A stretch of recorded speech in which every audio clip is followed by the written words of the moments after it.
এক মিনিট, অতীব গুরুত্বপূর্ণ কথা মাথায় চলে আসলো, তাই বলে রাখছি। বিচারের মাঠের সময়সীমা কতখানি, কতক্ষণ পর্যন্ত বিচার চলবে? ভালো মানুষের বিচারের সময়সীমা হলো এক ওয়াক্ত ফরজ সালাতের সমান। ধরেন মাগরিবের সালাতের সমান কত মিনিট? 5 minute 7 minute. ধরেন জোহরের সালাতের সমান কত মিনিট? 5 7 10 মিনিট। এটা হলো বিচারের মাঠের সময়সীমা। তো কারো যদি বিচার দেরি হয় তাহলে একদিন সমান হলো 50,000 বছর। তো আপনার বিচার যদি 3 দিন দেরি হয় তাহলে 1.5 লক্ষ বছর থামতে হবে আপনাকে। বুঝাতে পারিনি কথা? আপনার বিচার যদি একটু দেরিতে হয় তাহলে কতদিন থামতে হবে? 3 দিন যদি দেরি হয় তাহলে 1.5 লক্ষ বছর থামতে হবে। যারা জুলুম করে, মানুষের প্রতি জোর করে জমি দখল করে, ওরা জালেম, ওদের বিচার পরে হবে।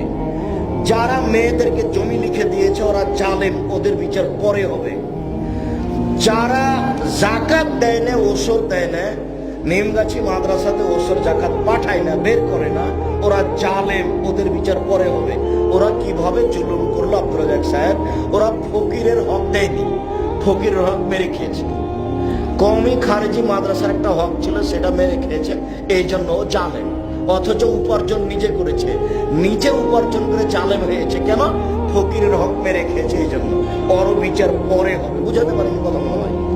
তার বিচার পরে হবে। পরে মানে কি? যদি 3 দিন দেরি হয় তাহলে 1.5 লক্ষ বছর হবে।